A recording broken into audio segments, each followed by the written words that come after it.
암호화폐 거래소의 상장비는 코인업계의 공공연한 비밀입니다. 상장 대가로 10억 원어치 암호화폐를 개인 지갑으로 받은 김익환 코인네스트 대표는 지난 1월 대법원에서 징역 1년 6개월을 확정받았습니다. 각 거래소가 상장을 자체적으로 결정하면서 거래소 관계자가 상장비를 받거나 내부 정보를 통해 이득을 얻는 것 아니냐는 의혹도 있습니다. 그러나 가상자산은 자본시장법상 금융투자상품이 아니다 보니 법적으로 시세 조정 규제 대상도 아닙니다. 지금은 관련 제도가 없다 보니 시세 조정을 해도 처벌할 조항이 없는 것입니다. 금융위도 가상자산 상장에 대해서는 별다른 대책을 마련하지 못하고 있습니다. 금융위는 지난 28일 암호화폐 관련 부처 차관회의에서 전 세계적으로 동시에 상장되는 가상자산에 대한 객관적 기준을 마련하는 것은 쉽지 않다는 입장입니다. 금융위는 설령 상장을 규제를 하더라도 여러 문제가 발생할 수 있다고 예상했습니다. 금융위는 엄격한 상장 규제를 하면 대부분의 코인이 거래될 수 없는 상황이 생길 수 있다고 우려했습니다. 금융위가 예로 든 일본은 자율규제기구인 협회를 통해 상장에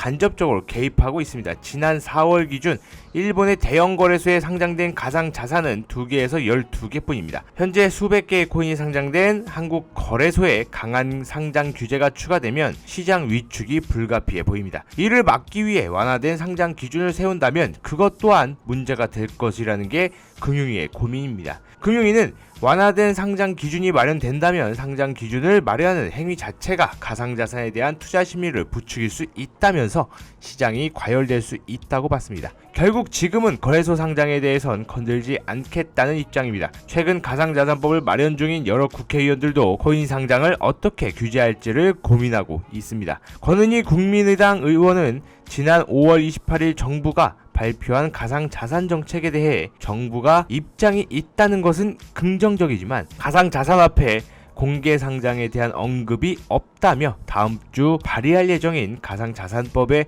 이 내용을 추가할 것이라고 밝혔습니다.